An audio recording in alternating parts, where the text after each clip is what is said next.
Pois então, meus amigos e amigas, eu, Jorge Soruco, juntamente com Ricardo Bueno e Paulo Trindade, estamos de volta neste sábado, 14 de maio, para mais um Clube FTA Futebol Trago-Assados. Este programa é o de número 15. Sempre lembrando, os programas do Clube FTA vão ao ar primeiro na Coletiva Rádio, aos sábados às 11 horas. E depois, você encontra todos os episódios no Spotify, sempre acompanhados de um material adicional. Convidamos todos para curtirem nosso perfil nas redes sociais, do Facebook, Instagram e Twitter. Basta digitar @ClubeFTA. E estamos fazendo os últimos ajustes para colocar no ar o nosso site, a partir do qual se poderá ter acesso a todos os conteúdos que já produzimos. Destacamos ainda que nosso programa segue todos os protocolos de saúde referentes à Covid. Por isso, convidamos todos a seguirem tomando todas as precauções necessárias. Meus caros, o Clube FTA vem construindo um perfil de podcast diferente. Não queremos apenas ouvintes. O objetivo é conquistar novos amigos que participem desta caminhada dentro das quatro linhas, mas também na volta do fogo e nas mesas dos bares. É por isso que sempre dizemos: sintam-se em casa, puxem uma cadeira e vamos começar a conversa. Porque o Clube FTA Futebol Trago-Assados, o mundo da bola com outro sabor, já está no ar. Futebol, trago e assados. Clube FTA. Nesta 15ª edição do Clube FTA, vamos conversar com César Augusto Peixoto, o Guto, que é natural de Porto Alegre, tem 53 anos e vem de uma família de 9 irmãos gremistas.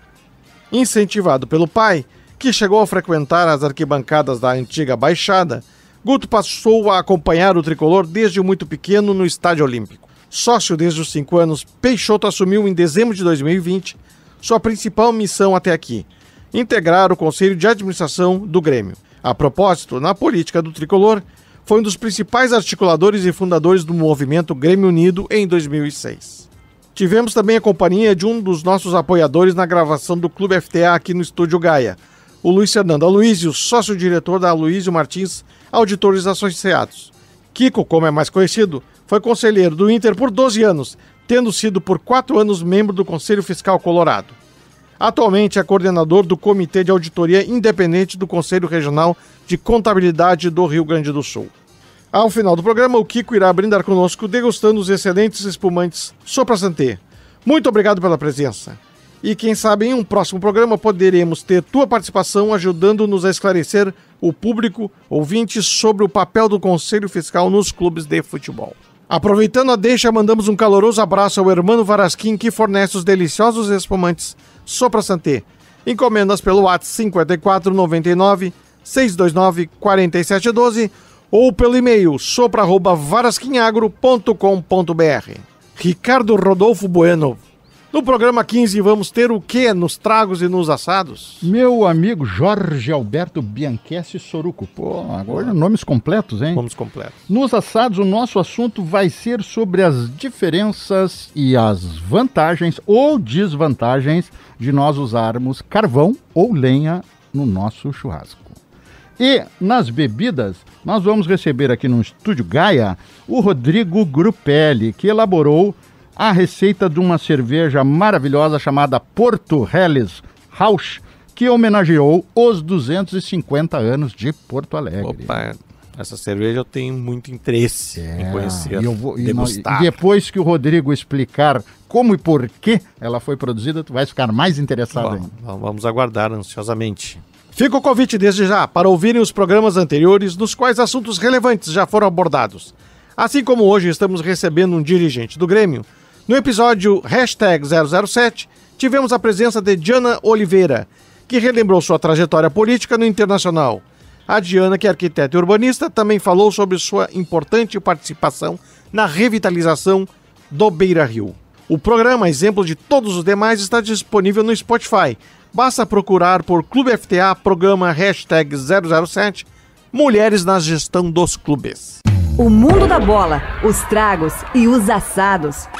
Clube FTA. Pois bem, meus amigos, começando este papo com o Guto Peixoto, vice-presidente do Conselho de Administração do Grêmio Futebol Porto Alegrense, né? Muito obrigado pela presença aqui conosco para fazer esse bate-papo aqui informal, conversando sobre as coisas do Grêmio, sobre a tua trajetória. Então eu passo a palavra para o nosso jornalista Ricardo Bueno para sua primeira manifestação? Nosso jornalista residente, como diríamos. O Guto, esclarece para nós, todos os integrantes do Conselho de Administração são vice-presidentes, é isso? Ou tu é o vice-presidente do Conselho? Não. Não? Todos são vice-presidentes. Todos são vice-presidentes, O Conselho né? de Administração é composto pelo presidente e por 6 vice-presidentes. Esse é o Conselho de Administração.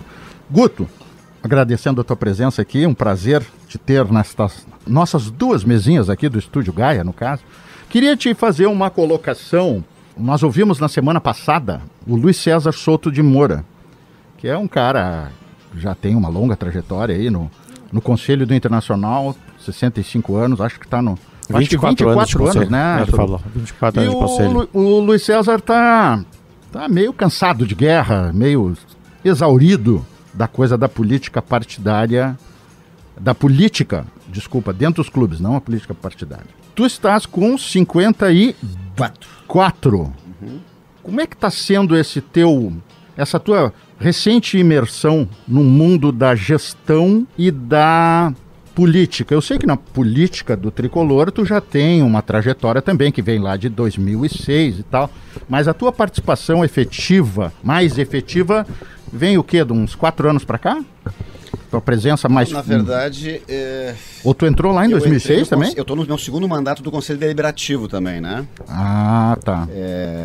E são 6 anos cada mandato, então já são pelo menos 9 anos que eu estou dentro da política do Grêmio, né? Mais efetivamente. Mas desde que o Grupo Grêmio Unido foi fundado em 2006, já havia um envolvimento, né? Sim. Como eu acho que já havia contado, né? Que a gente fez um trabalho inverso dos grupos políticos normais, né? A gente não montou um grupo para entrar no conselho, a gente, na verdade, montou um grupo com ideias para o Grêmio e esse grupo acabou atraindo conselheiros. Perfeito. Então foi um trabalho um pouco inverso. Então, na verdade, tu não é tão novato assim, apesar de ser bem mais novo que o Luiz César. Mas agora, sim, estando dentro do conselho, tu entrou no final de 2020. Tá cheio do gás o homem, cara. O homem tá cheio de gás, cara. Pois é, era aí que eu queria chegar. Tu estás com uma, digamos assim, realmente uma energia e uma disposição. Até porque, né, vamos combinar, né? Se tu não tivesse com essa disposição para encarar essa bronca agora de 22 aí, com essa missão, que esperamos que não seja impossível, né, de ter que recuperar o Tricolor. Como é que está sendo esse momento, desse gás, de passar essa energia para os teus parceiros e para a instituição de maneira mais ampla? Maravilha. Cara, eu acho que a gente, nas crises, é que a gente se revela, né? Então, eu particularmente, é bom navegar em mar calmo, né? Mas na hora que o mar tá revolto é que tu vê quem é o marinheiro, né? Então, eu me apresentei para esse momento do Grêmio com muita energia, como vocês mesmos estão dizendo, e é fato. E eu quero ser bem sucedido. Eu falo por mim, né? Mas obviamente eu me refiro ao Grêmio como um todo, né? A gente às vezes fala do Conselho de Administração e pensa que é só isso, né? O Grêmio é muito mais do que isso. Né? O Grêmio tem diretores políticos na base, na escolinha, né? No quadro social, em diversas partes do clube, né? Então é nesse equilíbrio entre os diretores abnegados, que nós não somos remunerados, né? Com os profissionais que são contratados e são remunerados, é que está a solução dos nossos problemas, né? Não somos nós e eles, né? Somos todos juntos que vamos sair dessa.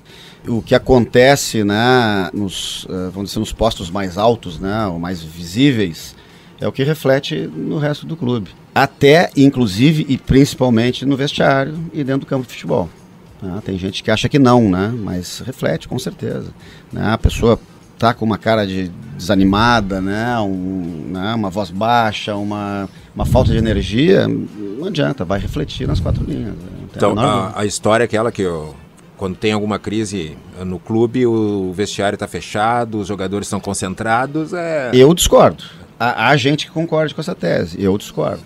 E não é porque tem a crise, exclusivamente porque ela existe. Não. É porque as pessoas que participam dessa crise acabam circulando, ou se aproximando, ou levando para a imprensa, ou chegando aos ouvidos das pessoas que estão fazendo a coisa acontecer dentro do campo, né? Tem que ter essa sinergia, vestiário, direção, funcionários, para poder tocar em frente. Total. Ainda mais num momento de crise como esse, né? Tem que se dar as mãos. E vale para os títulos também, viu? A fórmula é a mesma. fórmula para sair de uma crise dessas é a mesma que para ganhar um título importante, como foi a Libertadores, Copa do Brasil, Recopa, né? O Grêmio ganhou 5 campeonatos gaúchos seguidos, né? Então eu acho que é cada vez mais difícil isso acontecer, né? Então, cara, isso são feitos dessa gestão. Não dá para esquecer disso, né? Teve um tropeço significativo, né? Também não dá para né, não admitir isso, né? Foram erros que foram cometidos, que nos levaram a isso. E os acertos que nos levaram a esses títulos vão nos tirar dessa, eu tenho certeza disso. E como é que fica assim quando torcedores dizem, o pessoal dos conselhos de administração não sabe de nada, não sabe de futebol? Não. Como é que isso repercute assim? Cartolas. Essas cartolas, que é aquela generalização. Pra mim é engraçado. Até o Pelé, eu acho que riu aqui um pouquinho. A gente joga bola desde piá, sabe? A minha vida é uma vida de esporte. Eu sou educador físico. Como o Ricardo lembrou agora, eu tenho MBA em liderança, sou administrador de empresas, mas eu tenho uma vida voltada ao esporte, né? E ouvir isso até dói um pouquinho pra mim, sabe? Sim. Mas eles generalizam, né? Aquele negócio que a gente fala da torcida, né? A gente fala às vezes, a torcida do Grêmio ou do Internacional são torcidas violentas. Cara, quem é a torcida de verdade, cara? Ou as torcidas são racistas, mas quem são os caras que são racistas? Cara, é uma meia dúzia, que nem dizer meu pai, vou brincar um pouquinho agora, uma meia dúzia de 3 ou 4. Meu pai brincava com isso. Uma meia dúzia de 3 ou 4. Então, cara, são pouquíssimas pessoas, isso não representa a gente. O sujeito que jogou uma pedra no ônibus do Grêmio não é a torcida do Inter, eu tenho certeza disso. Não é mesmo. Assim como o sujeito que, né, canta um cântico racista ou homofóbico. Cara, ao contrário, as pessoas boas têm que começar a isolar essas pessoas ruins do estádio. E não é com violência também que resolve isso. Sabe? Essa pessoa tem que se sentir mal, se sentir constrangida no estádio e não os outros 40 mil torcedores que estão constrangidos por isso. Tem que estar ao contrário, né? Cara, tá tudo virado. Não tá errado isso. Ô Guto, a propósito, tu acompanha assim meio de ladinho, não levando muito em consideração, ou tirando uma febre, como é que é? Se policiar um pouco também para não ser mal interpretado, por mais... Eu me pronuncio pouco, esse é o fato, mas eu observo, né? Eu circulo, eu vejo, eu leio, né? De vez em quando eu posto alguma coisa, mas muito mais pro meu círculo menor, né? Mais Instagram, mais Facebook. O Twitter é uma terra de ninguém mais forte. Assim, o Twitter é mais... Cara, a gente tem que ter bom senso, né?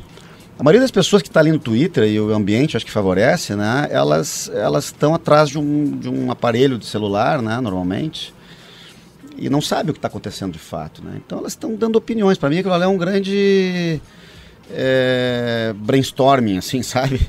As pessoas estão falando o que elas pensam, mas não significa que aquilo seja definitivo e seja verdade. Eu não gosto muito das lacrações, sabe? Dos cancelamentos, dos julgamentos. Isso eu não acho legal.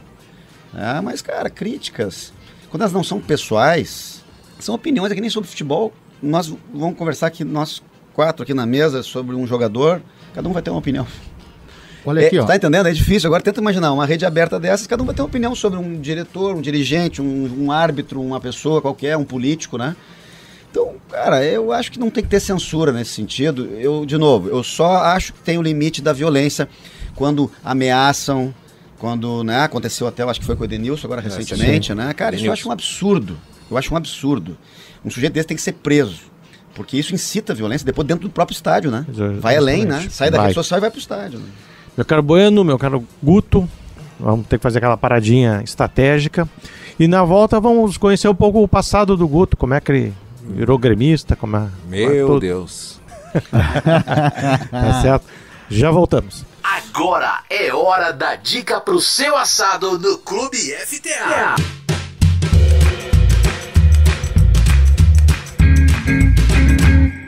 Pois bem, meus amigos e amigas do Clube FTA, estamos retornando com a nossa dica de assados, já tradicional aqui no programa.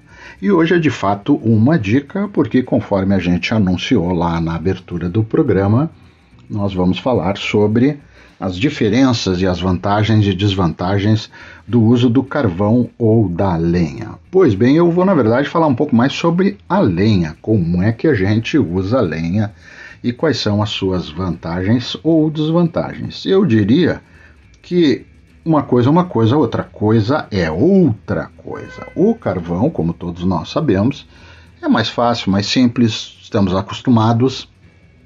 Você prepara, né, a gente consegue preparar o fogo com relativa facilidade. Assim que formar o braseirão, vamos aos assados. Muito bem, a lenha demora mais para formar a brasa, né? Ainda mais se forem as chamadas lenhas duras. Essas lenhas duras, ao mesmo tempo em que demora, exige um pouco mais de começar mais cedo toda a função do churrasco, né? Elas proporcionam também mais calor. Então, lá adiante, quando a gente for colocar as nossas carnes para assar, nós vamos ter que ter esse cuidado. Se forem carnes que demandam justamente mais tempo para serem assadas, como uma costela de janela, né? Que pode ser feita tanto numa churrasqueira ou numa parrilla, quanto pode ser feita também no fogo de chão. Então tá tudo bem, vira o osso para baixo, no caso de uma churrasqueira ou de uma parrilla, e vira o osso para dentro, para o lado do fogo, se for o fogo de chão. Tá?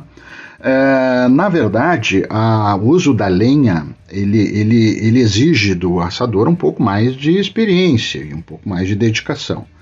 Mas dá para encarar a bronca. E é interessante até colocar para vocês que mesmo quem quiser usar o carvão, mas gostaria de ver como funciona uma defumação, acrescentar algum sabor como laranjeira, cerejeira ou goiabeira, existem lascas dessas madeiras que podem ser adquiridas, né? Então faz o fogo com carvão e quando tiver no braseirão joga aquelas lascas para lá, para dentro da churrasqueira ou da brasa ali, e aí coloca a carne, porque ela vai ganhar um saborzinho adicional, né? É importante que vocês saibam que como eu já disse, demora mais a lenha, né? Então a gente precisa começar um pouco antes a função do churrasco. Mas até aí, normal, porque todos nós que assamos o que gostamos mesmo, vamos combinar, é da função. Então, essa era a nossa dica de hoje. Comece devagarito, quem sabe faça um churrasco só para família, os mais chegados, né? Vai colocando umas lenhas, se for num domingo, começa essa história lá pelas 9 horas, e vai esperando o braseiro, e vai tomando chimarrão e tudo mais, né? E vai levando. Se der algum problema, pelo menos não queimou o filme, né? Pode ser até que dê uma queimada na carne, mas não queima o filme com os parceiros e com os amigos e amigas de longa data dos assados. Tá bom? Como tudo na vida, tem que tentar, tem que começar, tem que ter... Para adquirir experiência, é um passo de cada vez. Um abraço e vamos voltar ao bloco principal aí com o nosso amigo Jorge Soruco no comando, no Clube FTA, futebol, trago e assados, o mundo da bola com outro sabor, e quem sabe, um sabor do defumado. Um abração. O mundo da bola, os tragos e os assados. Clube FTA. Voltamos para o segundo bloco deste papo com Guto Peixoto, membro do Conselho de Administração do Grêmio. E agora nós vamos fazer um remember um pouco, saber um pouco da história do Guto enquanto torcedor do Grêmio. Me lembro que ele comentou que ia já no estádio olímpico antigo, teu pai ia na Baixada. Conta para nós um pouquinho da família do Guto Peixoto. Nós somos 9 irmãos, né? Família grande, eram para ser mais até. Minha mãe teve alguns natimortos, né? Então, família grande. Eu só tenho uma irmã que virou colorada por causa de um avô meu. O pai da minha mãe era colorado, ele insistiu para eu ser também. Eu sou de 68, né? Então imagine que eu vivi de 68 até 77 sofrendo com o Internacional, né? E eu, mesmo assim, virei gremista, né? Uhum. E ele se aproveitava, né? Então, quando a mãe não deixava ir no jogo por causa da chuva, o frio, não sei o que mais, no jogo do Grêmio, o meu avô chegava e queria me empurrar a camisa do Inter pra eu vestir. Gostei do teu avô. Gostei do... Tu vê como eu sou gremista, caborteiro, cara. Raiz, né, cara? Terrorismo. Vamos lá ver o Falcão. Ô, Guto, vamos lá ver o Falcão jogar. O time do Inter era bom na época. Eu sou gremista raiz, entendeu? Eu fui forjado ao sofrimento, né? Aí em 77 a gente ganhou, as coisas começaram a ficar melhor. Aliás, fez aniversário agora, essa semana, né? Dos 41 anos do título brasileiro, primeiro título brasileiro do Grêmio, foi 81, verdade, né? Não, então, a década de 70 foi do Inter, né? Nós podemos abrir para os nossos ouvintes, aqui nós estamos gravando hoje, dia 3 de maio, que é a data da conquista 1-0 do nosso amigo Baltazar, o artilheiro de Deus, né? Paulo Roberto, foi na verdade um lançamento do Paulo Roberto, o Renato Sá fez como se fosse uma parede, né? Mas foi de cabeça, né? Para trás, o Baltazar matou no peito e botou no ângulo contra tudo e contra todos, é um pouco da história do Grêmio, né? Vocês No lembram disso? Morumbi, Tinha, né? sei lá, Lotadaço. 80 mil pessoas no Morumbi. Eu me lembro que deu Né? confusão no Toda a final. imprensa do Brasil dando como favorito o São Paulo, e realmente era um timão, aquele time de São Paulo, e o Grêmio foi lá e fez um crime maravilhoso. Mas com o Valdir Pérez do gol ficava mais fácil. Ah, tá bom. O Valdir foi goleiro de seleção, né? Tá certo na seleção, ele aprontou 81, algumas. né? 81. 81. O Grêmio tinha sido campeão gaúcho em 77, 78 o Inter retomou, 79 o Grêmio foi Foi bi, depois de 79, Foi 80. bi, o Inter daí foi tricampeão brasileiro. Tava naquela ali, né? Naquela. Sim. E aí começa a década de 80 e 90 que o tricolor acaba preponderando, né? E aí eu já tava, então, sou de 68, então em 81. Eu 12, tava com 13 anos, tava- né? Aí depois o Grêmio foi campeão do mundo, eu já tinha 15 anos. Quer dizer, aí a minha adolescência foi feliz, foi o contrário dessa primeira infância, né? Aí o Grêmio deslanchou, né? Aí foi bacana de conviver aquilo ali, né?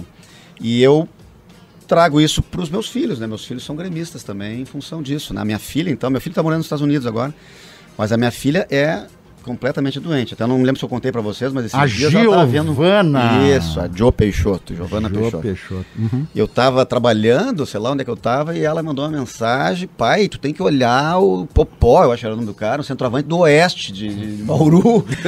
Joga muito, pai, tu tem que contratar ele. Ela estava ligada lá. Então ela assiste o jogo, assim, ela adora ver futebol, sabe? Não, e voltando para as redes sociais, aí os caras das redes sociais acham que vão te dar alguma dica que tu não sabe nada. Tu tem uma assessora que tá vendo o jogo do Oeste, e ela tá né? na rede social direto também, entendeu? Dava para perguntar lá, alguém viu o jogo do Oeste, conhece um cara chamado Popó? Exato, Não, então não exato. torrem a minha paciência. Então é desde sempre, né? A gente foi criado assim, todos os meus irmãos também. Meu pai ia Ia no tudo estádio com junto muita no gente. estádio. Meus primos iam junto. E era uma Eu me lembro delegação, uma né? vez do meu pai entrar no estádio conosco, assim, nós éramos uns 9, mais ou menos, assim. Que beleza. Porque eram os guris Era os uma homens torcida da minha organizada, família e né? mais os primos. Cara, assim, era um monte de... Cara, eu não sei como é que o pai não perdia aquelas crianças no estádio.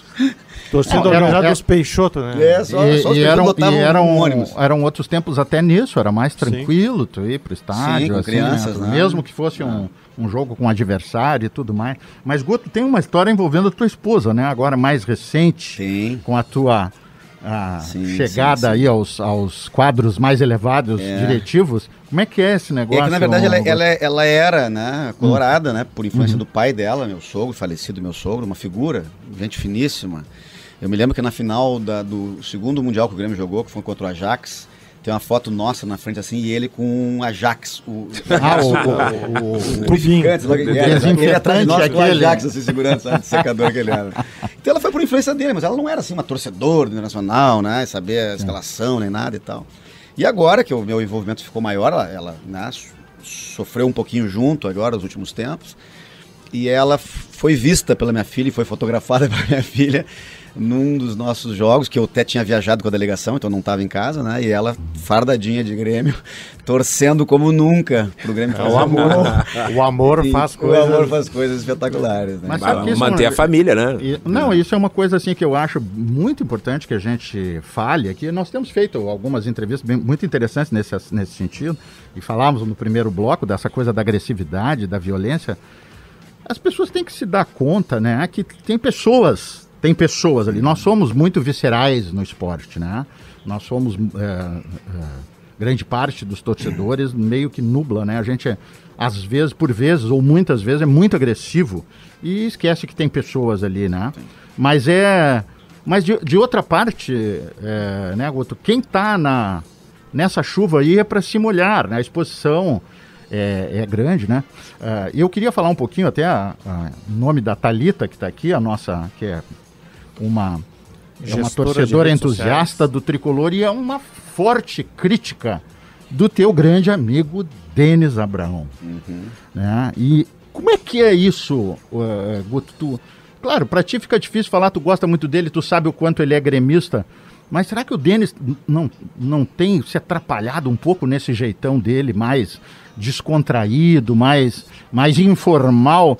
Não teria que o nosso amigo Denis dar uma cuidada como é que a gente diz, Soruco, na liturgia do cargo, para não tomar um pau além da conta, né, do Mas que ele já tem- tomaria ele tem a casca normalmente. grossa, ele tem a casca grossa. Tem a casca grossa? Ele apanha e não enverga, ele não é forte, tem. ele é forte. Dobra, mas não quebra. Não, é muito resiliente. E ele é autêntico, né? Eu vou dizer que uma grande qualidade do Denis é a transparência, é a verdade com que ele põe os fatos, entendeu? E às vezes ele paga por isso. Qualidades fortes, às vezes, se tornam defeitos, né? Conforme tu analisa, né? É que nem, né, falar de um cara, ele é determinado ou ele é cabeça dura? Não é teimoso, né? Determinação e exagero pode virar cabeça dura, né? Pode, então, pode. Ele Sinceridade pode ser confundido com mal educação, né? O cara é mal educado. Vocês estão falando do Denis ou do presidente do Inter? Desculpa. Mas o Denis, ele é assim, corneteira sabe? Só no final do programa, segura um pouquinho. O Denis tem muita gente que ama e muita gente que odeia. Ele é uma pessoa que né, cria essa ambiência. E ele está acostumado com os dois. Eu vou com ele, tenho ido com ele muitas vezes em estádios fora de Porto Alegre, né? Ele, cara, é o cara que mais tira foto com as pessoas, mais que alguns jogadores. Tem gente que adora o Denis, entendeu? E é o cara que mais recebe xingamento também. Eu passo ao largo, assim, e os negros xingam ele. Tu prometeu isso, tu disse aquilo outro, porque cabelo no peito, porque não sei o quê. É assim, entendeu? Mas ele é um cara que faz muito bem pro Grêmio, ele entende do riscado, ele é um cara que entende o riscado. Aliás, quando a gente fala de futebol, a gente comunga de muitas questões parecidas, eu e ele. Né? Então, eu acho que, cara, é um pacote, né? Um dirigente é um pacote, é um kit. Como é que os jogadores veem o Denis? Vem muito bem. Né? Ele tem um convívio excelente com os jogadores. Eu até, a viagem mais longa que eu fiz foi a última agora, que foi a Ponta Grossa, né, contra o Operário. Eu fui antes do Denis e do Serginho, inclusive, porque eles tinham um compromisso aqui em Porto Alegre. Eu fui na segunda-feira com a delegação e eles me encontraram depois. Acho que o Denis foi na terça e o Serginho foi na quarta. Então eu fiquei com a galera lá, depois eles chegaram. Cara, é muito bom o convívio. Muito bom. O pessoal gosta dele, o pessoal respeita ele, porque sabe que ele entende. Ele é uma pessoa que fala as verdades para as pessoas, entendeu? Ele chama jogador se precisar, chama numa sala, olho no olho, conversa. O treinador, idem, né? O Roger respeita muito ele, gosta muito dele. A comissão técnica toda, né? O próprio Paulo Paixão, né? Que tem uma história, um legado de futebol, né? Um cara de uma importância fundamental para o futebol brasileiro, eu diria, né? Se não mundial, vou até além, mundial. Né? Mundial. Também respeita muito, então... E outra, né? Essas críticas. As críticas é o que... daqui a pouco a ponta do iceberg ali que transparece alguma coisa, né? Que não deveria, eventualmente. Ele está mais tranquilo agora nas últimas entrevistas, não sei se vocês viram, ele andou brigando com alguns perseguintes, como ele chama. E está um pouco mais, falando um pouco menos e tal, né? Se policiando um pouco mais. Mas logo, logo ele vai voltar a ser ele, não adianta. O pessoal do Guarani gosta dele. E outra, né, Guto? E outra, o Palmeiras gosta. E outra, ele tá na ruim, né? Tá abraçando num momento extremamente difícil. Então, por mais que se possa criticar, esse mérito não dá pra tirar dele. Quem é que abraça, né? Mas vamos deixar pro terceiro bloco a gente falar sobre essa missão reerguimento do Grêmio, né? Conversar um pouquinho mais sobre esse momento de retomada que o Grêmio está tendo agora, não? Tá certo? Eu preciso contar uma passagem que eu vivi com o Guto. Tá, mas isso aí vai bom vir sentido, agora, é lógico. No próximo terceiro bloco, último do coletiva, né? Vamos passar logo aí não depois tem crianças. do intervalo. Já voltamos. O mundo da bola, os tragos e os assados. Clube FTA. Hora de falar de trago. Meus amigos e amigas, hoje estamos com o time completo aqui na mesa. Jorge Soruco, Paulinho, eu e o nosso convidado especial, Rodrigo Grupelli. O Rodrigo Grupelli, meus amigos, é um cervejeiro, começou como paneleiro, posso falar assim, né, Rodrigo? Isso aí. Não te magoa, né? É da linguagem dos cervejeiros que começam na panela, certo? Uma vez paneleiro, sempre paneleiro. Sempre paneleiro. O Rodrigo, meus amigos, ele foi o cara que fez a receita de uma cerveja chamada Porto Helles Rauch. O Helles Rauch, ele vai dizer aqui o que quer dizer que é um estilo de cerveja, pelo que eu andei dando uma pesquisadinha. E o Porto é porque essa cerveja venceu o 9º concurso estadual da Acerva, que é a Associação Gaúcha dos Cervejeiros Artesanais, da Acerva, e depois ela foi lançada, foi produzida em maiores quantidades, apesar de ter sido quantidade pequena, pela nossa querida Al Capone, que fez festa no final de semana passado, retrasado, que a gente anunciou aqui, né? A Al Capone, então, fabricou e engarrafou e tem nas torneiras também. Rodrigo, os caras vão enlouquecer aqui que tu usou um malte defumado. Não, Bueno, tu tá falando de assados ou tá falando de bebida? Né, Paulinho? Então explica pra nós como é que é isso, fazer uma cerveja com um malte defumado, que tem o nome Smoked, inclusive, né? Smoked. Pitch Smoker, lá do nosso amigo do Rancho 141, né? Sim. E aí essa cerveja combina com churrasco, com carreteiro, com... Como é que é isso aí, Rodrigo? Conta pra nós um pouquinho, essa magia. Pois é, então, essa é na cidade de Bamberg, na Alemanha, eles fazem muitas essas cervejas defumadas. Então é isso aí mesmo, o malte ele é defumado em madeira de faia. E ele fica passa por um processo de ficar lá no... Isso, ele é literalmente defumado. Literalmente. E, inclusive a gente pode reproduzir isso em casa também, né? Se a gente tiver um defumador, ou mesmo na churrasqueira, bota ali pra queimar umas lenhas ali, umas madeiras, né? Claro, tem que ser uma madeira que tenha um sabor bom, né? Evidente. Um sabor interessante, né? Mas o malte, ele é literalmente defumado, né? E, inclusive, olha como são as coincidências, né? O comentário que eu fiz para este programa aqui hoje é sobre lenha para defumar a carne, que o Paulinho também vai cornetear. Mas eu queria dizer o seguinte, interessante, não é que nem o sabor, costela... Sabor, não sei o que. Não, é defumado mesmo o negócio, certo? É defumado mesmo. Tá ali na... Isso aí. Então esse malte ele já vem pronto assim, defumado, né? Tá. O malte da maltaria Weirmann, né? Que é uma das referências aí em fabricantes de malte, né? Cervejarias do mundo inteiro usam esses maltes aí dessa maltaria alemã, né? Na cidade de Bamberg. Daí tu fez essa escolha já... pensando numa coisa com uma identidade regional. Isso. Foi uma escolha porque é uma cerveja que eu gosto muito. Eu gosto muito de tomar. Eu sou muito fã. A Helles Rauch. Eu sou muito fã das cervejas, não só da Helles Rauch, mas qualquer cerveja que tu botar um defumado, que tu é possível que seja feito, né? Sim. Qualquer tipo de cerveja, eu posso fazer uma IPA defumada, eu posso fazer uma. Então essa, no caso, ela é uma Helles defumada, né? Ela é uma Helles, né? A Helles é um estilo que é o estilo alemão que ele é bebido na Alemanha inteira. Ela é a cerveja de mesa do alemão. Né? É a mais clássica e universal dos alemães. É a mais assim, clássica, né? É a cerveja popular que é a cerveja que eles tomam no dia a dia, né? Ela é mais leve? Ela é muito leve. Ela é a Pilsen da Bavária, né? Ela é uma cerveja que ela foi feita depois que inventaram a Pilsen, né? Lá na República Tcheca, coisa e tal. Sim. Então os alemães, eles fizeram ali a sua versão dessa cerveja, que é uma cerveja clara, leve, com baixo amargor. É uma cerveja feita para ser bebida muito, né, em grandes quantidades. É uma cerveja que tem alta drinkability, é a Munich Helles. É uma drinkability, cerveja... eu gosto muito dessa palavra. Ou bebilidade. Bebilidade. Bebabilidade. Rodrigão, me apaixonando por ele aqui. Mas, Rodrigo, falando aqui voltando a falar da cerveja, tem outra coisa que o Paulinho aqui gosta muito também, que é quando eu falo da harmonização. Ele quase cai da cadeira, disse, não, tu tá louco. Aí nós sugerimos aqui outro dia, a Natália Scavone fez um comentário pra gente da harmonização de um espumante rosé da Santé, que a gente vai degustar depois da gravação, o harmonizando com carne de porco. E ela falou da harmonização por contraste. No caso da Helles Rauch, aqui, da tua Porto House, ela tem uma questão de harmonizar com os assados e talvez com o carreteiro por contraste, porque ela é um pouco mais doce. E ela harmoniza por complementação, por harmonia, com coisas mais doces? Ou é o contrário? Estou dizendo bobagem. Pois é, então, especificamente assim, sobre serviço de sommelier, né? Sim. Eu não tenho muito conhecimento. Eu já ouvi falar que existem vários tipos de harmonização, por exemplo, essa com contraste como tu estou, mas também há harmonizações por semelhança, né? Semelhança, né? Eu chamo por harmonia, mas enfim. Na verdade, eu diria que essa cerveja ela harmoniza com qualquer coisa, né? Porque ela é uma cerveja clara, ela é uma cerveja leve, né? De baixa graduação alcoólica, ali, né? Entre 4,5% e 5% de álcool, não mais que isso. Certo. E o IBU, que é o amargor dela, também é baixo. Também é baixo, né? Certo. Então não tem problema. Tu pode tomar cerveja com o que for, com sushi, com carne, com... O importante é tomar cerveja. O importante é tomar cerveja, né? Uma boa cerveja, né?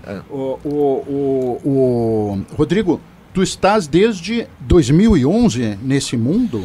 Isso. Ou faz mais tempo? É, isso aí. A primeira cerveja eu fiz dia 1º de janeiro, 1º de janeiro de 2011, lá na praia do Cassino, lá em Rio Grande. Fiz junto com um amigo meu que empurrou assim, né? No dia primeiro, tu começou a fazer? Ou tu tomou a Tu primeira? tava de ressaca e... Começaram no dia primeiro. Só tomei cerveja ruim. Vamos fazer a nossa. Tomei cerveja ruim nessa o cara porra, agora vamos fazer tomou um trago de local e chega. Não dá mais, vou fazer a minha. Lá em Pelotas? Foi na Praia do Cassino. Na Praia do Cassino. Na Praia do Cassino. E tu tinha feito até então algum curso, alguma coisa? Não. Até então, a gente tinha feito o melhor curso que tu podes fazer antes de fazer cerveja é beber, né? Beber. Esse é o melhor curso, cara. Tu tem que começar por aí, né? Porque o que aparecer na frente vai aprender. E com algum tipo de conhecimento, né? Então tu bebe uma informação, né? Tu bebe e vai ali analisar, né? O que tá bebendo, tentar entender o que tá bebendo, né? Certo. Então quando tu faz uma cerveja, tu precisa saber o teu objetivo, aonde tu quer chegar, né? Então conhecer cerveja facilita muito. Desculpa aí, quantos anos tu tinha em 2011? Poxa, cara, eu tô com 43 agora, então eu tinha 30 e pouco. Qual é o estalo que dá, de coração tô te perguntando, não é deboche da minha parte, mas qual é o estalo que dá no cara pra ele produzir? Agora eu quero fazer a minha cerveja. Da onde tu tirou essa loucura, tio? Nessa época eu morava aqui em Porto Alegre, né? Mais ou menos por essa época começou a aparecer bares de cerveja artesanal, né? Aqui em Porto Alegre, né? Então o primeiro que eu me lembro assim foi o Beer Market ali, pode falar? Sim, pode, não tem problema. O primeiro tinha o dado lá atrás em 2005, mas eram 2, 3, 4 tipos. Aí talvez eu acho que eu era muito jovem ainda para ter entrado nesse mundo, né? Porque eu tava nesse mundo pesado, né? Quando tu é mais novo é difícil, né? E antigamente, claro, hoje é tudo muito mais fácil, né? Com essa informação toda circulando, um monte de bar, um monte de cervejaria, né? Mas antigamente era mais difícil, né? Então eu me lembro que tinha o Beer Market ali em 2009, e em 2010 já apareceu o Lago, né? Sim. Antes disso eu me lembro que eu bebia umas importadas no Mulligan, no finado Mulligan ali da Padre Chagas, né?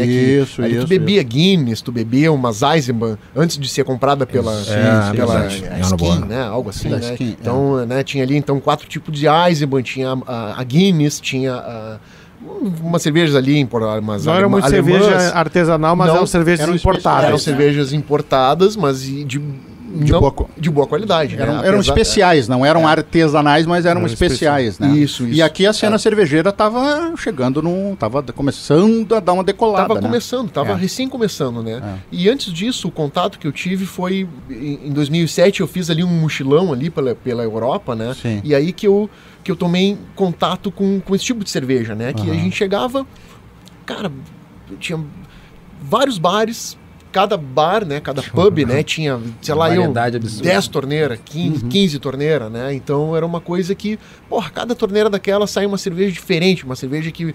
E onde é que tu andou? Na Alemanha, Inglaterra, Bélgica? Foi na Bélgica tomar umas belgas? Já fui na Bélgica, Holanda tem muita cerveja. Alemanha. Todos os lugares tem, mas Alemanha, Inglaterra, o Reino Unido, né, Escócia, eu também já, né, também andei andando por ali e tal, né?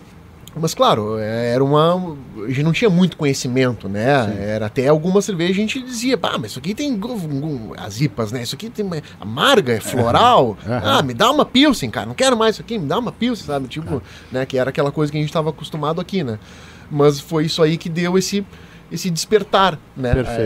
O contato com vários tipos de cerveja, aquilo intriga a gente, né? Não, mas tem cerveja que é amarga, tem cerveja que é doce, tem cerveja que é clara, escura, preta, tem cerveja que é baixa graduação alcoólica, outras são de alta graduação, umas que parecem um licor de tão encorpada que elas são, e outras que, parecem uma água, outras são ácidas, né? Hoje em dia tem essas novidades das cervejas ácidas, né? Catarina Sour, que a gente falou aqui bastante de tudo. Então, é um universo que é um universo que intriga a gente, né? E faz a gente ficar apaixonado, né? Todo mundo gosta de cerveja, né, cara? Todo mundo gosta de cerveja, né? E fazer cerveja é legal, né? Porque tu desperta a atenção das pessoas, né? Como assim? Tá fazendo cerveja? Fazendo cerveja aqui em Rio Grande, em Pelotas, no cassino? Eu falei, cara... Né? E a gente tem várias regiões do Rio Grande do Sul. Realmente a nossa cena cervejeira aqui é muito legal. Eu não sei quem foi dos nossos entrevistados, agora vou comentar aqui, nós estamos quase chegando no finalzinho do nosso bloco, que disse o seguinte, que as cervejas artesanais, elas são muito legais para o cara que nunca tomou cerveja, que acha que não gosta de cerveja, de repente com as artesanais ele vai descobrir tantos sabores diferentes que... Acho que foi Fabiano. Fabiano falou isso. Foi o Fabiano? Foi o Fabiano, que ele não tomava cerveja.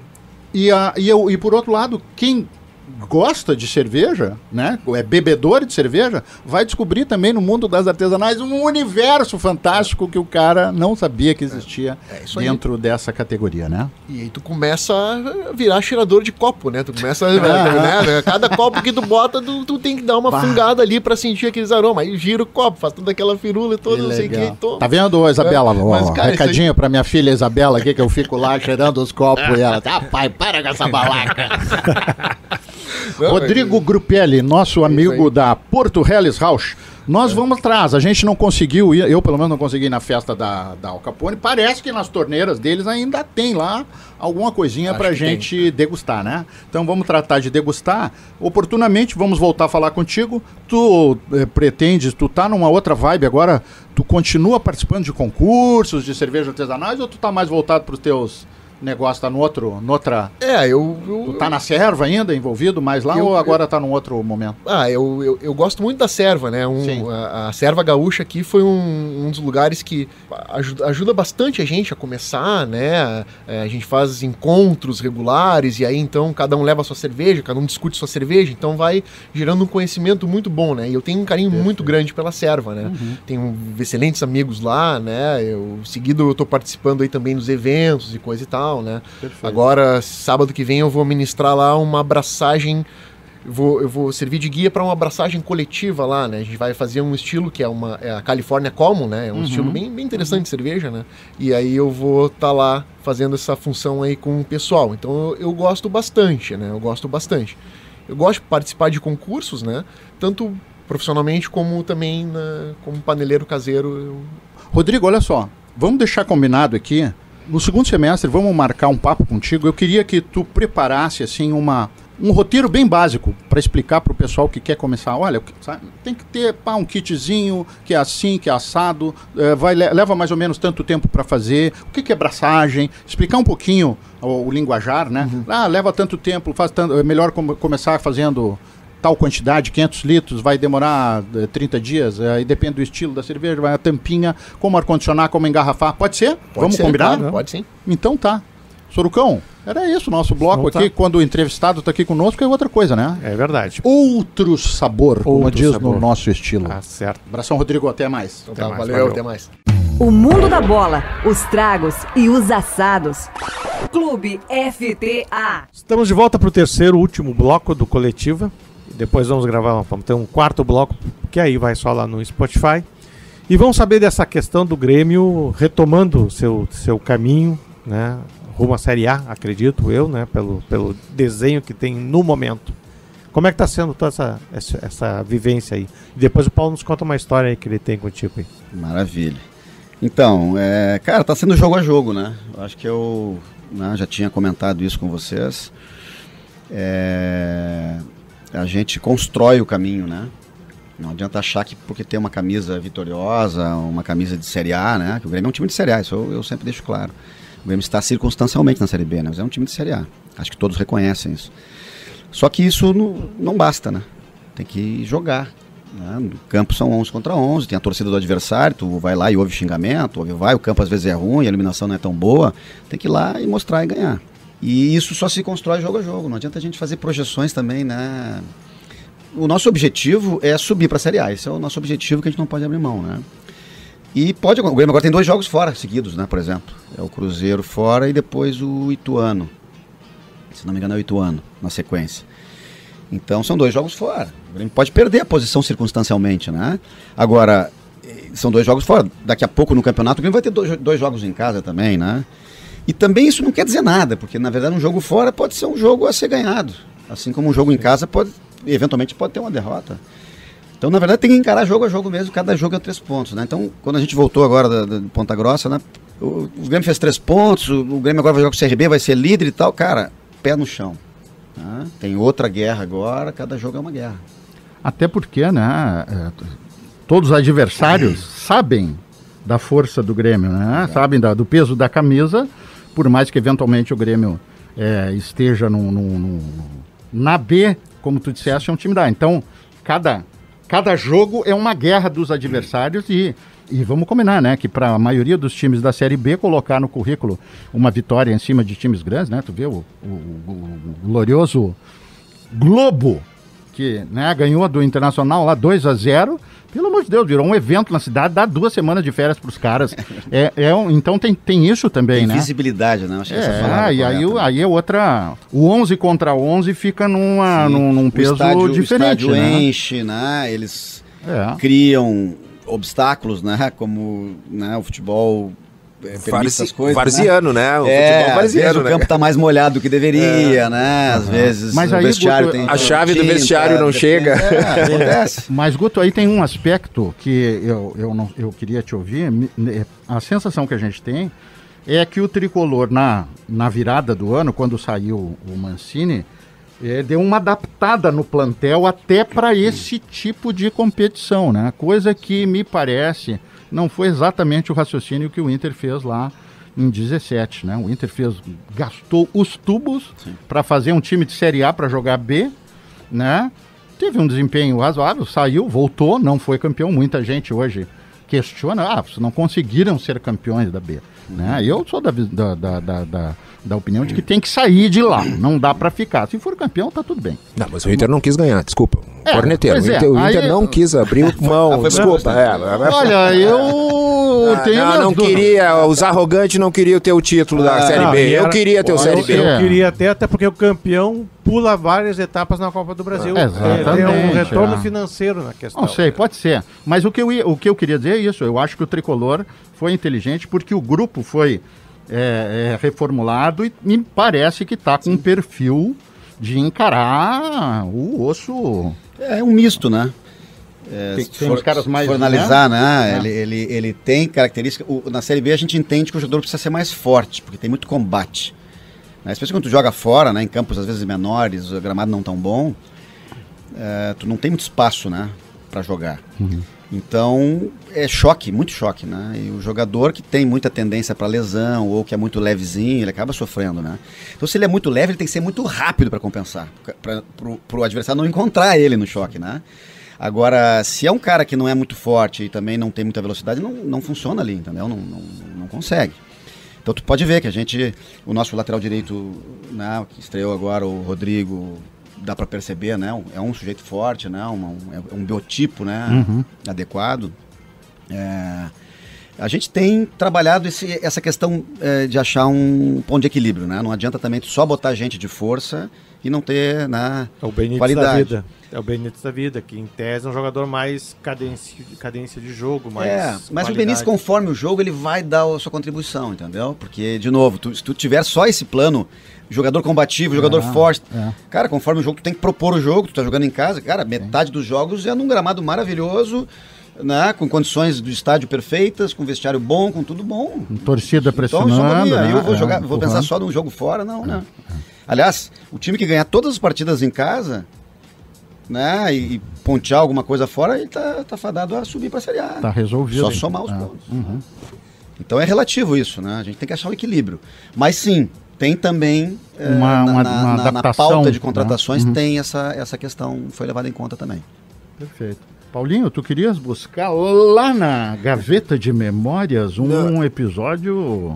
Na verdade, quem vai contar essa história é o próprio capitão Guto, sempre o capitão do CCB. Mas era para ser até no bloco anterior, que a gente estava falando da vida. Pois é. Mas tudo bem, vamos agora. Tá, mas vamos começar contando o que é o CCB. O CCB é uma agremiação, gostou da agremiação? Agremiação. Não, é um time de várzea, fundado pelo Guto. E aí tem uma história legal de recuperação até dos amigos, né? Verdade. Que estavam cada um em um lugar e tu conseguisse juntar essa turma e essa turma vive há 23 anos juntos. 25 anos 25 anos, tem a pandemia. 26 já. E o CCB é um clube de várzea e o Guto é o presidente, é o capitão do time. É o nosso... na minha época eu jogava, agora não estou mais participando desse grupo. Sou emprestado de vez em quando. Mas é o nosso D'Alessandro da várzea. É o D'Alessandro da várzea. Vocês não acreditam que esse homem se parece com o D'Alessandro em campo. Isso ainda, tem que ouvir isso. Não, porque briga. Apita os jogos, é isso? Não, joga bem. Joga bem. É meia esquerda. mas apita o jogo. Apita o jogo e chora e Tá, mas eu quero saber o que quer dizer CCB. Cristal, copo e bola. Ah, tá. Agora chegamos ao ponto. Era E aí que eu queria chegar. E aí num período, Guto, vai lá, acho que até ficou emocionante tu contando, porque tu contou aqui antes no intervalo. Foi a passagem nossa do retorno para a Série A da outra vez, né? Que era o Grêmio contra o Náutico, né? Nos aflitos. E nós tínhamos o jogo acho que era sábado, né? E nós tínhamos jogado de manhã, eu acho. O CCB jogou de manhã. Era início da tarde, o jogo. O jogo era tipo 4 da tarde e nós jogamos ao meio-dia ou às 10 da manhã, sei lá. E fomos para um lugar que a gente se reunia depois do jogo para tomar uma cerveja e fazer uma carne. Aquele assado. E ali assistimos o jogo juntos. Era o bar do Kiko. O bar do Kiko. Saudoso Kiko também. Da Branca de Neve, apelido da nossa garçonete que nos atendia. Mas aí então ficavam os gremistas em fileira na frente, como se fosse um balcão de churrascaria, assim, né? E os colorados no banco de trás. E aí, assistindo a peleia. Juntos. Aí tenta imaginar quando do pênalti pro Náutico. E o Grêmio com aquele monte de expulsão. Nós sofremos o que vocês não imaginam que nós poderíamos sofrer. Nós na frente, eles atrás, né? Então voava, que tu podia imaginar ali. Jogava copo, jogava garrafa neles. Era um horror. Mas tudo que vem, volta, né? E logo em seguida... E tão rápido, né? Em 15 minutos. A da vida deles foi um horror. Cara, que lembra disso, né? Sim. O tal de Cook, aquele, foi lá e fez aquela, né? O Cook fez aquela... Foi que errou o pênalti, né? Foi. Não, o Cook não bateu. O Cook era amarelou. O capitão, era o cara, e ele saiu assim, vou ali tomar uma água. Não ele é se atirou no chão após o pênalti perdido, não sei se você lembra disso. Foi. No chão, assim. Foi essa passagem. Imagina só, duas fileiras, uma da corneta e outra do sofrimento. Eu tava decepcionado, triste. Naquela época eu era um colorado mais, literalmente, fanático, né? Não doente. Doente é gremista, fanático é colorado. E aí, cara, mas ao mesmo tempo, quando eu vi aquela conquista deles e a alegria, criança, o Guto, educadamente não comentou, mas tinha um laguinho atrás desse bar. O que tinha de gremista se jogando no laguinho, cara, pagando promessa, eu nunca tinha visto aquilo. Mas é legal celebrar essas coisas de convívio, estão cada vez mais raras, né? Sim. Então eu acho até muito interessante a gente relembrar essas passagens dos bons e áureos tempos. Eles extravasaram e ninguém xingou ninguém bateu ninguém. Cara, tinha 20 pessoas mais ou menos naquele espaço, e um espaço, o pessoal gritando, tanto para Grêmio quanto contra o Grêmio, né? E não teve briga nenhuma. Para vocês verem como é possível, né? É possível. E a gente fica, às vezes, se batendo aí, né, com questões entre torcidas e tal. Às vezes dentro da própria torcida, né? Briga da própria torcida. Não tem muito sentido isso, né? Precisamos dar um jeito nisso, né? Acho que essa é uma mensagem que fica para no encerramento aqui do programa coletiva, né? Que é possível fazer torcida de Inter e Grêmio juntos sem brigar, né? E acho que isso sem agressões, sem agressões. Já houve isso no passado, né? Já fomos ao estádio juntos, né? Exatamente. Amigos, e daqui a pouco vamos agora cada um para sua torcida. Depois do jogo nos encontramos e vamos tomar uma cerveja juntos. Certo. Então, agradecendo, Guto, pela tua presença aqui conosco no Coletiva. Vamos ficar mais um pouquinho depois para produzir um material extra para o Spotify, que vai ao ar também, certo? Obrigado pela presença e voltamos. Temos as chamadas primeiro, os agradecimentos, né, Bueno? Tu queres mandar aquele abraço pro nosso amigo Hermano Varasquim? O papo tava tão bom que o Bueninho largou aqui, rapaz. Nem bebeu hoje. Eu já tô pensando no quarto bloco.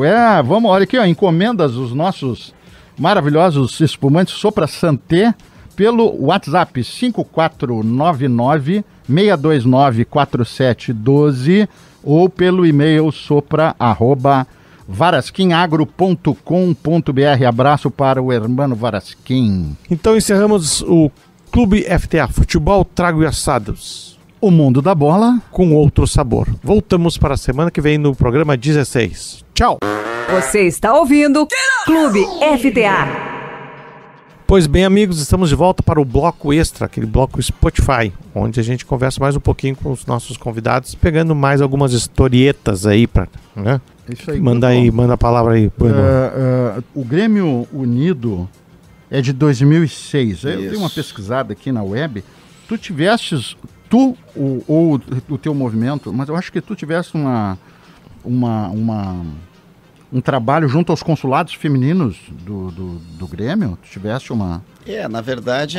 Como é que é isso? Porque a gente tem falado muito aqui de futebol feminino, né? Sim. Inclusive entrevistamos a Maria Anitta Nascimento, que foi uma das precursoras, digamos assim, do futebol feminino no Brasil, segundo a gente, né? A gente acabou apurando aqui que é o tricolor, com o Eldorado, em 1980, na época que havia um decreto do Conselho Brasileiro de Desporto proibindo as mulheres de jogarem em estádios oficiais, né?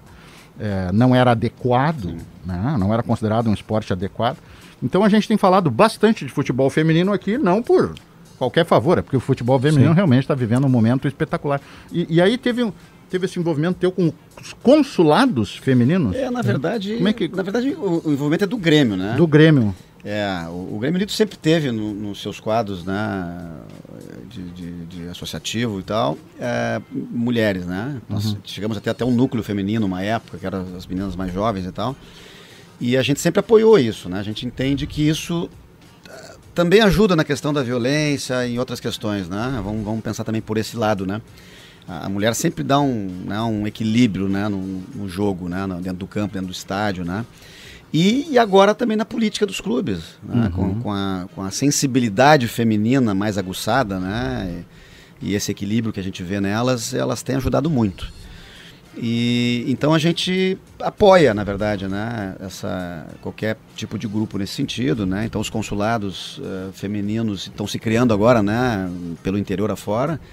A gente apoia, tem uma boa relação, recebe essas meninas sempre, né, ajuda no que pode ajudar, né, para que esses núcleos cresçam, né, e passem a ser mais significativos dentro do clube, né, como um todo, né. Ter uma visibilidade. Seja uma parcela maior da torcida do Grêmio, né. A gente entende que isso é bom para o futebol, né. E tá aí o esporte, né, o futebol feminino a gente está vendo, cada ano que passa vai melhorando um pouquinho, né. E a gente vai buscando competitividade também nessa área. Acho que é por aí. A gente tem hoje, futebol, as meninas jogando, treinadoras, árbitros, né? Aliás, foi nomeado para a comissão de arbitragem uma mulher. Me disseram outro dia, eu não fui atrás dessa informação, foi nomeada uma diretora no lugar agora lá na CBF, eu não sei, eu até tenho que checar essa informação aí. Mas enfim, tem comentaristas, narradoras, repórteres, né? A gente falou aqui bastante sobre a presença feminina com a Débora de Oliveira, falamos com a Diana, lá no Internacional, que teve um papel fundamental, né, na revitalização do Beira-Rio. Então, tem muita resistência ainda, né? Eu penso que é uma questão do pessoal se acostumar. O pessoal não gosta muito, por exemplo, da Renata, do Sport TV. Eu gosto. E a Renata vê como é que são as coisas, né? Ela acabou sendo a narradora do gol do D'Alessandro no último jogo, né? Que foi um momento muito emocionante para a torcida colorada. Histórico. E ela estava ali, né? Imagina se é o Villani, que nós adoramos, né, Soruco? Sim. Né? Poderia ser o Villani, porque o Villani tem uma bronca desgraçada com o Internacional. Não sei como é que ele profissionalmente... Ele tem. Isso é certo. Mas aí calhou, né, para usar uma expressão mais antiga, da Renata estar narrando e, deu uma baita de uma repercussão. Depois, quando o D'Alessandro foi lá no Bem Amigos também. E ela mesma falou, né, que lá, ela ficou falou, muito né, feliz de então, ter assim, sido a narradora da despedida. É um trabalho de paulatino de construção, né? Tudo é costume também, né? Eu ouço às vezes gente falar que tem dificuldade de se acostumar com o timbre da voz. A voz da mulher é diferente do homem, ponto. Claro. Né? Não tem melhor ou pior, é diferente. A gente está acostumado a ouvir anos a fio a voz masculina narrando. Tu passa a ouvir a voz feminina, é uma mudança. O teu cérebro interpreta como primeiro ele tem um choque, né? Então, às vezes, o não gostar... o não por gostar isso, de não estar habituado. Porque, sabe, eu vejo ela se enganar pouco com o nome de jogadores, por exemplo, que eu acho que para um narrador é fundamental. E o que a gente vê de narradores e comentaristas dizendo asneiras é uma loucura, né? Exatamente. Então, eu acho que ela é uma boa profissional. Agora, a questão do timbre da voz é que a questão do costume do espectador, né? Da audiência, né? Vai acabar se acostumando. Em todos, também, as árbitras, né? Também comentaristas, não só narradoras, né? Abriu espaço também. Eu acho que é um caminho sem volta. E que bom, né? Que bom. Vamos botar ele na parede aqui, o Guto. Opa! Ele contou para nós na outra vez que a gente conversou que ele meio que caiu de paraquedas dentro do conselho de administração, sucedendo o falecido conselheiro Bobsin, né? Marcão, Marco Bobsin. Tu te vê agora, tu é um membro do conselho de administração, tu te vê, quem sabe, sendo presidente do Grêmio? Eu vou te confessar que eu não almejo isso, assim, isso não é... Todo gremista, eu acho que um dia pensa nisso, né? Mas não é uma coisa que eu lute para atingir, sabe? Eu vou trabalhar para ser presidente do Grêmio. Eu prefiro pensar assim, sabe? Eu vou me preparar para estar pronto se um dia isso aparecer para mim. É isso, entendeu? É diferente de tu brigar por aquele cargo, por aquele posto, não. Eu prefiro estudar, eu prefiro acompanhar as coisas, eu prefiro participar do clube, ouvir as pessoas mais velhas, né? Isso é importante, mais experientes. Não é nem só mais velhas, tem gente da minha idade lá que tem muito mais tempo de clube que eu. Eu tenho que aprender com eles, entendeu? E se um dia isso acontecer, porque é difícil se for pensar bem, né? Quantas pessoas almejam isso, quantas pessoas disputam isso e tal. Mas se isso um dia acontecer, eu quero estar pronto. Eu te resumo dessa maneira. Acho que é um pouco diferente de querer o cargo, né? De querer ser presidente. Eu quero estar pronto para um dia, se acontecer, eu ser presidente. Isso é da melhor maneira possível, né? Estando pronto, será muito mais bem sucedida a minha passagem, se ela acontecer, né? Mas eu prefiro pensar assim. Guto, como é que tá tu é um cara novo nesse ambiente de diretoria. Tem mais pessoas novas chegando, lideranças novas chegando junto a diretoria do Grêmio? Tá, o Denis é um cara das antigas, tu é um cara novo. Tá tendo esse equilíbrio nessa convivência? Os clubes em geral, vocês podem ver, né? A gente observa isso, né? O perfil é mais conservador, né? Nos cargos mais altos de dirigentes. Mas tu já começa a ver no nível de diretoria, por exemplo, né? Diretoria da base, diretoria da escola, diretoria, né, de quadro social, nas diretorias, né, políticas do clube, a gente já começa a ver gente mais jovem. Qual é a tendência num médio prazo? É que essas pessoas comecem, de novo, né? Que nem eu falei antes, comecem a estar preparadas para, se surgir a oportunidade, elas estarem prontas para assumir responsabilidades maiores, vamos dizer assim, né? E aí sim, cargos maiores. Então eu acho que sim, é uma tendência natural que isso aconteça, está acontecendo já. Aí uma crítica minha ao Inter, e vejo alguns outros clubes também, mas de um determinado tempo para cá, tu não vê não vê lideranças novas surgindo, isso também até na política partidária, né? Mas, por exemplo, no Internacional, eu acho que falta lideranças novas para oxigenar aquele ambiente. Renovações novas que também sejam de outras famílias, porque também tem muitas vezes o novo é alguém que é neto, bisneto. É um feudo, filho, assim, eu vejo, por exemplo, dentro do Internacional, a crítica minha, tá, agora, mas das famílias, dos clãs, e eu acho que o clube acaba sofrendo por isso. Verdade. Mas não é um processo muito simples, né? Porque afinal de contas tu tem que ter disciplina para participar, para tentar entender, para acompanhar ritos, né? Para acompanhar as reuniões de conselho, às vezes são papos chatos, um pouco minuciosos, burocrático. Então, na verdade, eu acho que a gente, concordando contigo, Paulinho, tinha que ter uma espécie de uma formação, uma escola de formação de lideranças, né? Com temas menos ásperos, mas que mostrasse o cenário, olha, da representatividade, às vezes a própria torcida até poderiam os clubes fazer, né? Algum tipo de comunicação. Olha, as instâncias do clube são assim, os clubes são muito grandes, não pode não ter instâncias né? E as devidas alçadas e tudo mais, né? É que tem um outro lado também que é o lado da paciência. Exato. Né? Tem gente que entra no clube, né, ou se aproxima do clube e quer ser presidente. Ou quer estar lá no futebol, quer ser o diretor de futebol. Quer estar mandando, entendeu? E as pessoas não entendem isso. Eu conheço gente no clube que se tornou conselheiro depois de ficar 20 anos como porteiro do clube. Lá no Olímpico. Uhum. Gente de respeito, não é assim, tá de porteiro, porque não, é uma pessoa que poderia estar fazendo coisa muito melhor no clube, poderia entregar muito mais do que ser porteiro, mas ele estava se dedicando a ser porteiro para ajudar o clube. Sendo o melhor porteiro. Isso, as pessoas primeiro têm que entregar. Isso que às vezes eles não entendem, né? Então, por ser mais jovem, tem que ter oportunidade? Tem, mas começa limpando o chão, começa abrindo a porta, começa segurando o canhão de iluminação, começa... E as pessoas, não, isso eu não faço, eu não quero, eu quero só, entendeu? Não é assim. Então, eu acho que essa consciência também tem que mudar por parte de quem está entrando nos clubes, sabe? E hoje a gente vê, entrega, né? Inclusive, eu comentava outro dia no mundo das profissões, a gurizada, a geração de hoje anda muito impaciente, né? Qualquer desconforto, tu deves ter até mais experiência do que eu nisso, qualquer desconforto que aparece na relação, o cara já vai embora, já vai procurar outra coisa para fazer. Então, isso de lidar com a frustração e tudo mais, né? E não é de imediato que eu vou ter espaço para dar minha opinião. Primeiro eu vou ouvir, vou considerar, se for convidado a dar uma opinião e o meu voto, vou dar, senão vou ficar só ouvindo mesmo. Mas né? É para isso também que existem os grupos políticos, né? Quando eles são bem intencionados, né? Claro. Eles se organizam de uma maneira que essas pessoas mais novas, né? Com menos experiência, começam a se aproximar do clube sem precisar estar lá dentro do clube, mas começam a ter conhecimento do que está acontecendo. E aí já é uma fase que o cara ou ele gosta e entende essa questão que tem que ter mais paciência, tem que primeiro entregar e tal, e abraça a causa, e aí vai mais preparado, ou ele desiste. É verdade. Porque também é bom, né? Porque senão também não adianta o cara entrar só pra, né?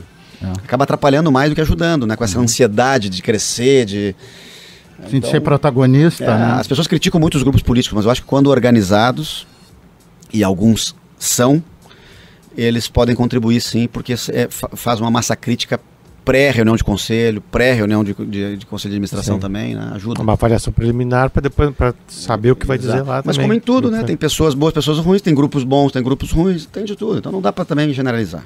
Nós temos um pombo correio e ele me trouxe uma pergunta. Opa! Até que ponto o conselho de administração interfere no futebol do Grêmio? Essa é a pergunta capciosa. Mas eu vou te afirmar que interfere pouco, tá?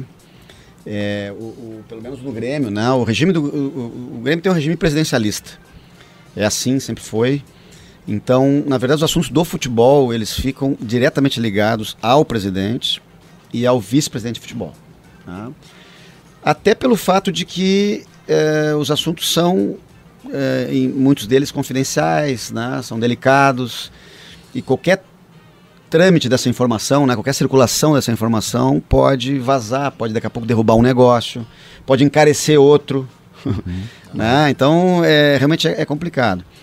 Eu particularmente estou tendo agora esse ano, que o ano passado acabei não tendo, mas esse ano estou tendo até pela proximidade e relação, né, que eu tenho com o Denis, de estar mais próximo, né?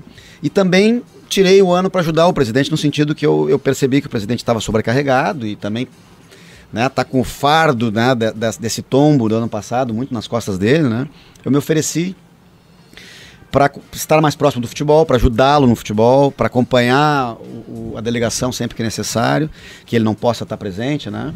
Então eu tenho ido praticamente os jogos fora, quase todos eu tenho acompanhado, e então é uma excepcionalidade que está acontecendo neste caso, né? Mas ainda assim a decisão, o processo decisório, ele passa pelo vice-presidente de futebol e pelo presidente. Eventualmente, quando tu tem uma coisa que foge ao corriqueiro, né, uma contratação mais de fôlego, de uma grandeza, algo estratégico também. Isso, algo mais estratégico e tal, que possa alterar alguma coisa no orçamento, né, nas diretrizes que foram pré-combinadas e tal, aí vai para o Conselho de Administração. Mas o que está dentro do orçamento, por exemplo, não tem muita discussão. Eles estão lá para isso, né? Eles estão pensando o tempo todo no assunto. Tu não tem acesso ao Roger? Tenho acesso ao Roger, pelo fato de eu estar mais próximo e estar frequentando, né? Mas eu não delibero com o Roger. Né? Eu ouço, eu converso, eu dou alguma opinião, né? E depois eu discuto com o Denis, eu dou minha opinião para o presidente, mas quem decide é o presidente e o Denis Abrão. Essa é a ideia do futebol. Da série botar na parede, né? Perguntas capciosas, aqueles mau caráter lá do FTA. Tu disseste que as decisões referentes ao futebol, ao fim e ao cabo, são do presidente e do vice de futebol. Pergunto eu, se acontecer como todo mundo está dizendo, que o presidente vai sair em julho, Tu nem precisa nem me dar a tua opinião para não te criar constrangimento se tu tens informação se ele vai sair, não vai sair. A pergunta que eu faço é: em o presidente Romildo saindo, pode haver uma quebra nesse equilíbrio, ou nessa linha, nessa determinação, nessa condução que tu colocas aqui, que está sendo feita com muita serenidade, muita confiança? Se o presidente sair, como tudo indica que sairá para concorrer ao governo do estado, tu vês um risco aí? Primeiro, a informação que eu tenho é que ele não sairá, tá? Ponto. Mas aí é uma informação que eu tenho, isso pode mudar, não se sabe o dia de amanhã, né? Ele próprio se perguntar para ele vai não dizer foi que não conclusivo, não tem sido até agora, né? Mas ele diz em suma que não sairá, ele não tem nada certo que ele sairá. Sim, se não tem nada certo que sairá, isso significa que ele não sairá. Mas não, né? Se não tem nada certo que aponte para sair dele, ele vai ficar. O Rolando Lero baixou ali no boto, a gente entende.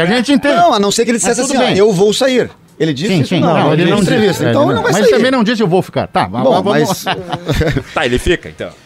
Então eu tô subentendendo que ele fica, ok, tá? Mas e outra, até me perguntaram isso outro dia numa rádio. Dentro da sala do Conselho de Administração, esse assunto simplesmente não entra. O Romildo está totalmente integrado, totalmente falando de futebol, preocupado com as coisas do Grêmio, ele não fala nada de política para nós. Com toda razão. Com toda razão. Esse é o foco do Grêmio, entendeu? Agora, vou para tua pergunta, né? Se acontecer de mudar alguma coisa, né? Porque para mim seria uma mudança, perto do que eu estou percebendo. Certo. Mudou. Ele mudou de ideia, sei lá, o Grêmio pode estar muito bem daqui a pouco na Série B e ele, tá confiante, tá praticamente fora da série, vou me aventurar. Tá com uma gordurinha... Eu acho que vai depender muito da forma com que ele vai sair, né? Se ele vai se licenciar ou se ele vai renunciar. Se ele se licenciar, ele escolhe o substituto. Provavelmente. Entendeu? Se ele renunciar, aí vai pela regra do estatuto, que é o vice-presidente com a carteira de sócio mais antiga. O vice de administração, integrante... o vice-conselho de administração com a carteira de sócio mais antiga. E que é quem hoje? Hoje seria o Duda Kreff. Seria o que tem a carteira mais antiga. Certo. Então, vai depender disso, né? Certo. E também, obviamente, né, o presidente que teve uma gestão, né, vai fechar 8 anos ao final dela, não é isso? Ele não vai deixar o clube na mão, sair, virar as costas e azar o do Grêmio.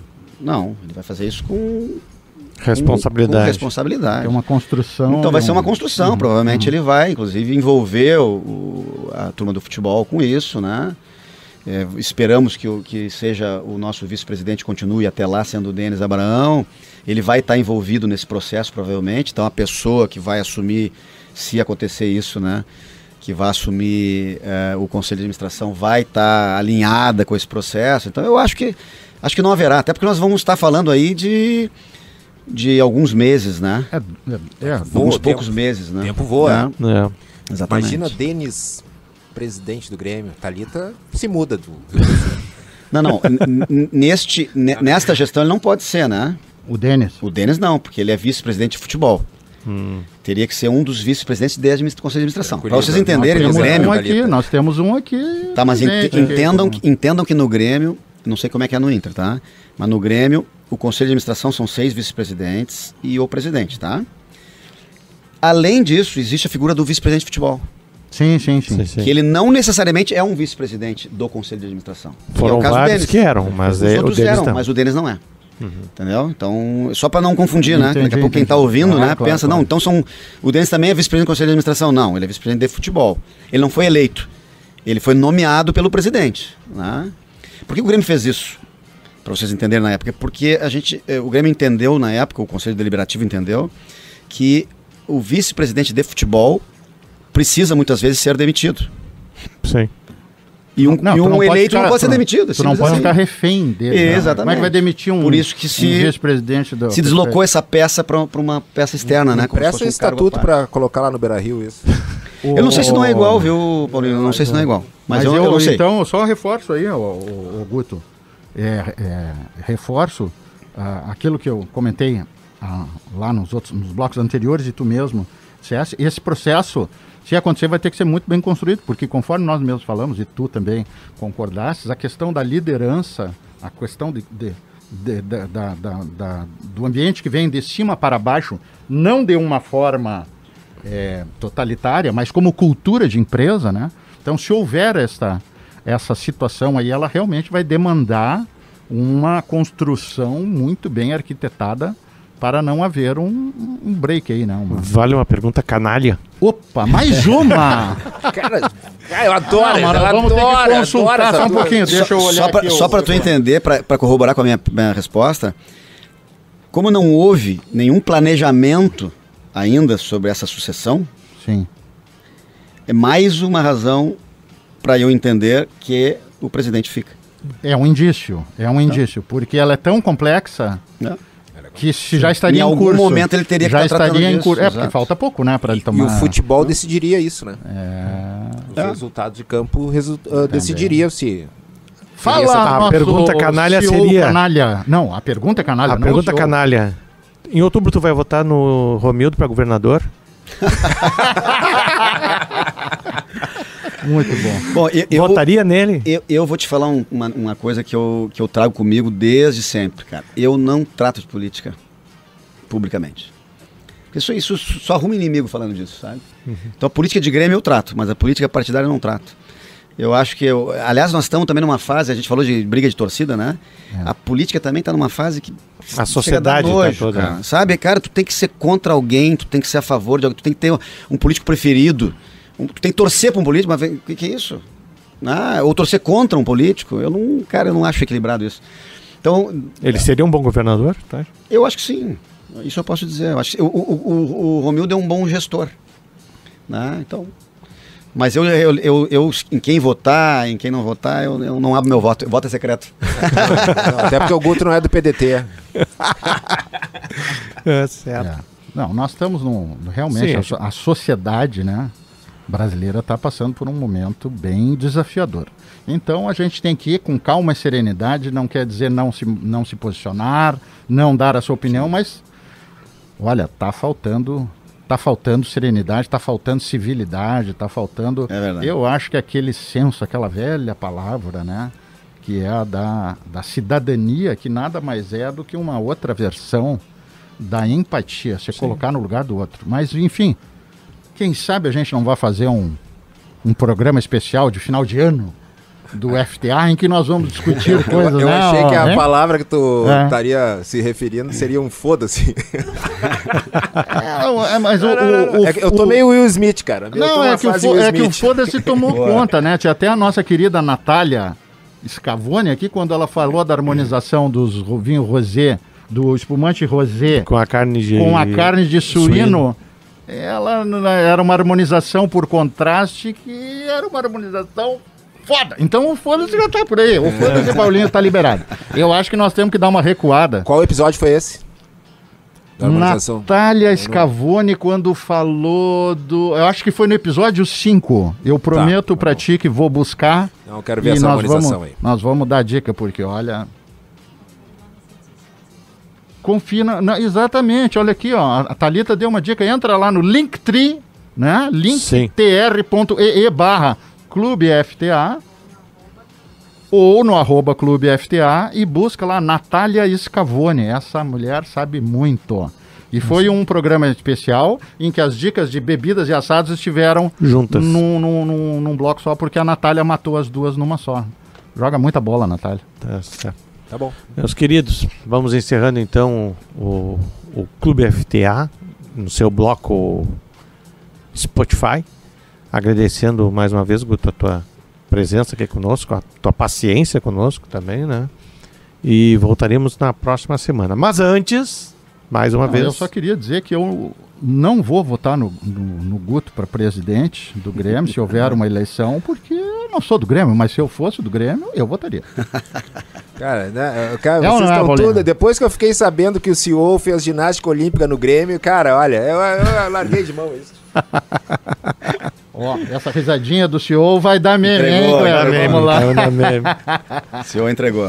Tá certo. Então tá, mais uma vez vamos mandar um abraço para o nosso querido amigo Hermano Varasquim, lá da gloriosa Vacaria. Quem quiser encomendar os maravilhosos espumantes, ou rosé ou branco, um melhor que o outro, e o outro melhor que o um, é só ligar para o 54, ou passar um WhatsApp, para o 54996294712, ou um e-mail para o sopra@varasquimagro.com.br. E vou abrir um processo administrativo para entender qual é a relação de causa e consequência entre o corneteiro não ter pago e não ter recebido. Isso aí pra mim não faz o menor sentido. Ele me disse que tu fala pra ligar pra lá e pedir. Ele pediu e não mandaram. Ele não sabia que tinha que pagar. Entendi. Mas ele acha que tinha que mandar pra ele.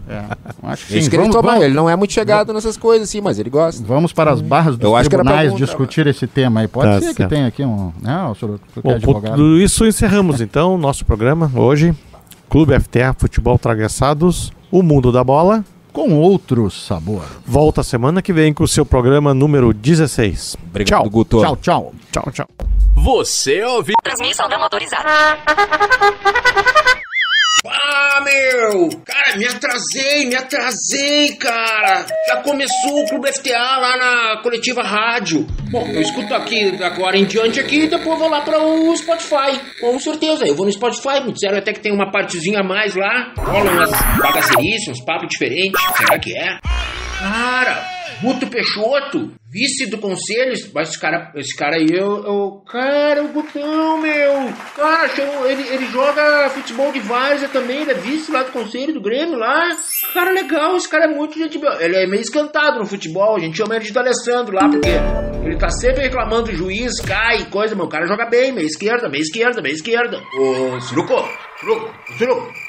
sentindo meio estranho, cara. Tá meio gremistinha, cara. Pô, não era tu que era o coloradão lá, tu e o Bueninho, esse cara aí. Vocês estão meio se engraçando aí pro Guto, hein, cara. Ô Clube FTA. Ô Clube FTA.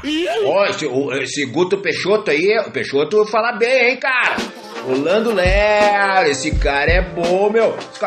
Esse cara fala melhor que o Denis, velho. Fala melhor que o Romildo. Esse cara tem que assumir o time lá, velho. Tem que assumir a presidência. O cara é bom, hein? Tá convencendo vocês, estão tudo virando gremistinha, que eu tô vendo. Vai, eu tô ouvindo o programa de vocês aí, já tá no final, mas eu vou lá no Spotify pegar o início. Agora entrei no Face aqui, olhei aqui a foto do Guto, cara. Mas é bonitão esse Guto, hein, cara? Que testa tem esse homem, mas é bonito esse homem, hein, cara? Ô, Bueninho, cara, não, eu até, agora eu tô aqui no Spotify, tava escutando aqui o teu comentário dos assados, assados, carne ou carvão. Ô, meu, tu tá carne com carne defumando, carne com lenha dura, lenha não sei o que pra dar cheiro na carne defumada. Quem tá fumando é tu, meu. Quem fuma é tu e aquele teu priminho lá, o outro gremistinha, fumador também. Vocês estão loucos, vão rachar uma lenha, rapaz. Clube FTA, ô Suruco, tem que dar uma segurada no Bueninho, cara. Agora me traz esse outro magrão aí, maluco aí, com cerveja defumada, mano. Cara, vocês estão fumando tudo mesmo, só pode, cara. É boa essa cerveja aí? Já tomou? O Bueninho já tomou. O Bueninho toma tudo. Bueninho, eu não tenho dinheiro pra essas coisas, cara. Esse programa de rico de vocês aí não tenho, cara. Lá no Sujinho não tem essa carne aí, não tem nem lenha. Essa cerveja aí defumada, ainda os caras fazem homenagem a Porto Alegre. Eu não tenho, cara. Eu não tenho como comprar esses troços aí, cara. Eu não sei, cara. Eu acho que vou ter que largar o Clube FTA. Programa de rico, velho. Eu gosto do papo de você, mas é tudo rico. Cara, mas... Suruco. Bueno, Boninho. Mais uma vez eu liguei lá para o Varasquim lá, para o seu Varasquim, o celular que tu deu aí, passei um max pra ele, passei uma mensagem, disse que eu escuto vocês aqui, pedi uns troços aí, umas garrafas pra ele, mas ele não me responde, cara. Aí ele disse que se eu quero no boleto ou cartão de crédito, mas não é de graça esse troço aí. Como é que vocês fazem brinde aí, então, meu? Ô, Boninho, fala lá com o irmão. Eu sou irmão também.